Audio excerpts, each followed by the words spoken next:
దేవుని పరిశుద్ధ నామానికి మహిమ కలుగునుగాక. ఈ మెసేజ్ చూస్తున్న మీ అందరికీ నాకు వందనాలు తెలియజేసుకుంటున్నాను.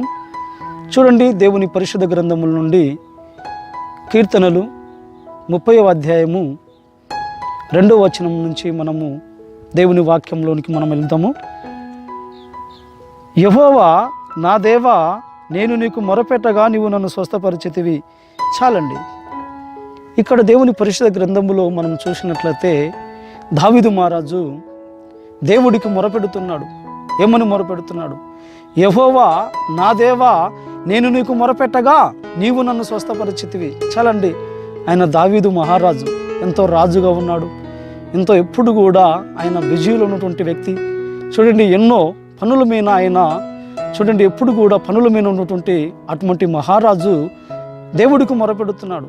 ఆయనకున్నటువంటి కష్టములో, ఆయనకున్న బాధలో, ఆయనకున్న వ్యాధులో, ఆయనకుంటే సమస్యలో దేవుడికి మొరపెడుతున్నాడు.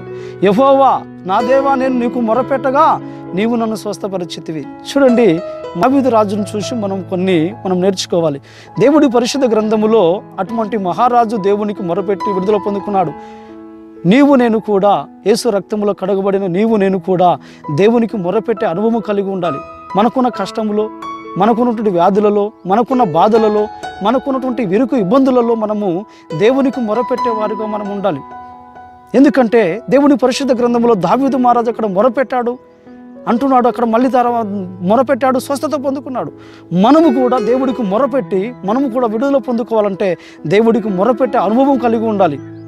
మనం మరి ఎలా మొరపెట్టాడు? ఎందుకంటే యెహోవా నా దేవా, నేను నీకు మొరపెట్టగా నిన్ను స్వస్థపరిచితివి. మనము కూడా దేవుడికి మొరపెట్టే అనుభవం కలిగి ఉండాలి. ప్రియమైన దేవుని సంఘమా, దేవుని బిడ్డలారా, మనము కూడా దేవునికి మొరపెడితే మనం మొర కూడా ఆయన ఆలకించి మనకున్న కష్టములు, మనకున్న బాధలు, మనకున్న ఇబ్బందుల నుంచి ఆయన తొలగించి మనకు కూడా దేవుడు ఆయన నెమ్మదినిచ్చే దేవుడై ఉన్నాడు. చూడండి, దావీదు మహారాజు మొరపెడుతున్నాడు, విడుదల పొందుకున్నాడు. నీవు నేను కూడా మొరపెట్టే అనుభవం కలిగి ఉండాలి. అందుకే చూడండి, అక్కడ కింద అదే అధ్యాయము చూడండి 30వ అధ్యాయం 8వ వచనంలో మనం అక్కడ చూసుకున్నట్లయితే అక్కడ ఏమంటున్నాడంటే, యెహోవా నీకే మొరపెట్టి తిని నా ప్రభువును బ్రతిమాలుకుంటుని.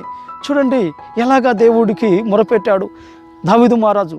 గొప్ప రాజు అండి. ఆయన ఎవరికో డాక్టర్లకు మొరపెట్టలేదు, ఏదో పెద్ద ధనికులకు మొరపెట్టలేదు, ఉన్నవారికైనా మొరపెట్టలేదు.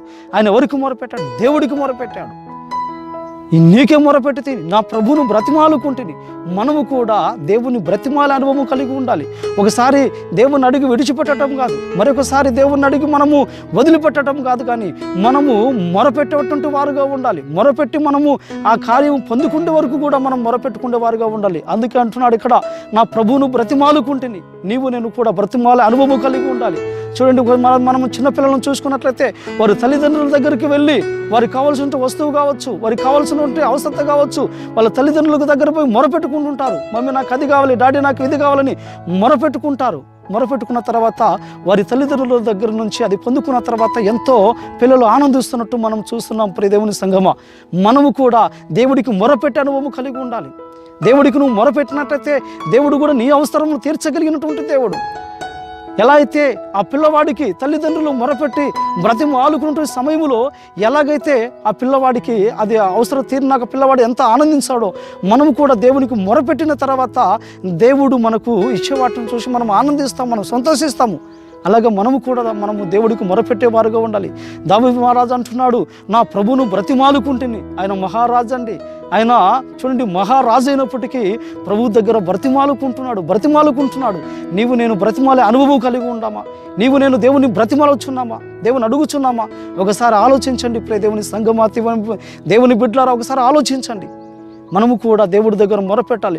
నీకున్న సమస్య ఏంటి, నీకున్న బాధ ఏంటి, నీకున్నటువంటి విరుకు ఇబ్బందులు ఏమైతే ఉన్నాయో అన్నిది కూడా దేవుడి సన్నిధిలో మొరపెట్టే అనుభవం కలిగి ఉండాలి. ఎప్పుడైతే నువ్వు మొరపెడతావో విడుదల పొందుకుంటావు, నువ్వు మొరపెడతావో నీ యొక్క అవసరాలు తీర్చబడతాయి. ప్రియమైన దేవుని బిడ్డలారా, దేవుడు మాట్లాడేది ఈ యొక్క మధ్యాహ్న కాల సమయం దేవుడు మనతో మాట్లాడేది ఏందో తెలుసా? దేవుడికి మొరపెట్టే అనుభవం కలిగి ఉండాలి. చూడండి, దేవుని పరిశుద్ధ గ్రంథములో ఒక స్త్రీని మనం చూస్తాము. చూడండి, ఒక స్త్రీని మనము చూస్తాము. తమ కుమార్తెకు అపవిత్ర ఆత్మ పట్టి ఉన్నటువంటి సమయంలో ప్రభు స్వస్థపరుస్తున్నాడు అన్నటువంటి ఆ యొక్క వార్త ఆమె విని ఏం చేస్తుంది తెలుసా? తన కుమార్తెకు ఆ స్వస్థత కావాలని చెప్పేసి ఆ తల్లి ప్రభువును కలసటం బైబిల్ గ్రంథంలో మనం చూస్తున్నాం. ప్రభువును కలిసి అంటున్నది, ప్రభువా నా కుమార్తెను స్వస్థపరచు ప్రభువా అంటున్నది. ఎంబడిపడి అడుగుచున్నది నా కుమార్తెను స్వస్థపరచు ప్రభువా అంటున్నటువంటి సందర్భములో అంటాడు యేసుప్రభు ఆమెను చూసి, చూడండి యేసుప్రభు ఆమెను చూసి ఒక మాట అంటాడు. ఏమంటాడో తెలుసా? ఆయన ఆమెను చూసి, పిల్లలు మొదట తృప్తి పొందవలెను, పిల్లలు లొట్టె తీసుకొని కుక్క పిల్లలకు వేయుట వ్యక్తము కాదనను. చూడండి, ఇక్కడ ప్రభు ఆమెతో మాట్లాడుతుంటే ఆమె వెళ్ళి ప్రభు దగ్గర బ్రతిమాడుకుంటుంది. ప్రభు చేస్తున్నటువంటి కార్యములు, ప్రభు చేస్తున్న స్వస్థతలు, ప్రభు చేస్తున్నటువంటి అద్భుతాలు ఆమె విని తన కుమార్తె కూడా అపవిత్ర ఆత్మ పట్టినటువంటి కుమార్తె ఉంది కనుక ప్రభు దగ్గరికి పోతే నాకు సహాయం దొరుకుతుంది, ప్రభు దగ్గరికి వెళ్తే నాకు ఈ యొక్క సమస్య తొలగిపోతుందని చెప్పేసి వెళ్ళిపోయి ప్రభువును అడిగినట్లు బైబిల్ గ్రంథంలో మనం చూస్తున్నాం.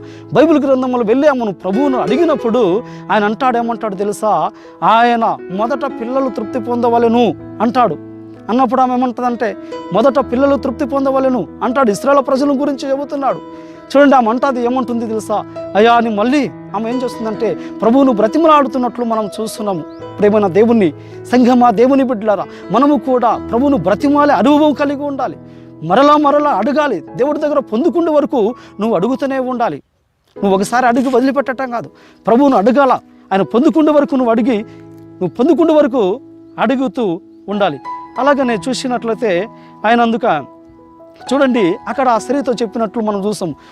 మొదట ఎవరు పిల్లలు తృప్తి పొందాలి, తర్వాత అందుకంటాడు కింద వస్తే పిల్లల రొట్టె తీసుకొని కుక్క పిల్లలకు వేయుట వ్యక్తము కాదు అనేటువంటి మాట అక్కడ ప్రభు మాట్లాడినట్లు మనం చూస్తున్నాం. అయితే ఆమె కూడా ఏమంటుంది తెలుసా? అయ్యా కుక్క పిల్లలు కూడా తమ పిల్లలు పడేసే, తమ బల్ల ఎద్ద ఉండి పిల్లలు పడేసే మొక్కలు తిని తృప్తి పొందును కదా అన్నప్పుడు ప్రభువు యొక్క మనసు కరిగిపోతుందండి. ప్రభువు యొక్క చూడండి, ఆయన కనికరము కలిగిన దేవుడు. ఎప్పుడైతే ఆమె అంటుందో అప్పుడే ఏమంటుంటే ప్రభు ఏమన్నాడంటే నీ కుమార్తెకు స్వస్థత కలిగిందంటాడు. ప్రియమైన దేవుని బిడ్డలారా, ఆమె పొందుకునే దాకా వదిలిపెట్టలేదండి. చూడండి, ప్రభువు ఏమన్నాడంటే మొదట పిల్లలు తృప్తి పొందాలన్నాడు. అయినప్పటికీ ఆమె ప్రభువాని బ్రతిమలాడుకుంటుంది. అయ్యా ఆయన కుక్క పిల్లలు అన్నప్పటికీ, ఆయన కుక్క పిల్లలతో పోల్చినప్పటికీ ఆమె ఏం చేస్తుందంటే ఇంకా తగ్గించుకొని ప్రభువును బ్రతిమాలుకున్నట్లు బైబిల్ గ్రంథంలో మనం చూస్తున్నాం. ప్రియమైన దేవుని సంఘమా, దేవుని బిడ్డలారా, మనము కూడా చూడండి, మనము ప్రభువును బ్రతిమాలే అనుభవం కలిగి ఉండాలి. ప్రభు దగ్గర మొరపెట్టే అనుభవం కలిగి ఉండాలి. ప్రభు దగ్గర తగ్గించుకొని అడిగేటువంటి స్వభావం కలిగి ఉండాలి. నేను కూడా అలాగ అడిగినట్లయితే దేవుడు కూడా మన కార్యములు కూడా చేయటానికి ఆయన సమర్థుడు. ప్రియ దేవుని బిడ్డలారా, ఆయన వారి మొరను ఆలకించిన దేవుడు, నా మొర ఆలకించడానికి ఆయన వేచి ఉన్నటువంటి దేవుడు. నువ్వు ఎప్పుడు మొర పెడతావా, ఎప్పుడు అడుగుతావని ఆయన ఎప్పుడు కూడా ఎదురు చూస్తున్న దేవుడు. ప్రియ దేవుని బిడ్డలారా, మన జీవితంలో కూడా మనం ఏం చేయాలంటే ఆయనకు మొరపెట్టే అనుభవం కలిగి ఉండాలి. ఎప్పుడైతే దావీదు మహారాజు మొరపెట్టాడు, స్వస్థత పొందుకున్నాడు, తర్వాత ఆయనను బ్రతిమాలుకున్నాడు, మరలా బ్రతిమాలుకొని దేవుడి దగ్గర నుంచి ఆ కార్యమును ఆయనకున్నటువంటి అవసరాతలను ఆయన పొందుకోగలిగాడు. తర్వాత మనం చూసినట్లయితే ఈ స్త్రీ కూడా తన యొక్క కుమార్తెకు ఉన్నటువంటి చూడండి, ఆ కుమార్తెకు అపవిత్రాత్మ పోవటానికి కారణం ఏంటంటే ఈమెలో ఉన్నటువంటి విధేయత, ఈమెలో ఉన్నటువంటి తగ్గింపు, ఈమెకు ఉన్నటువంటి ఆ యొక్క విశ్వాసము. ప్రియమైన బిడ్డలారా, విశ్వాసం కలిగి మనం జీవించినట్లయితే దేవుడు మన ప్రార్థన కూడా ఆయన ఆలకించి మన అవసరం కూడా తీర్చే దేవుడై ఉన్నాడు. చిన్న వాక్యమును దేవుడు దీవించునుగాక.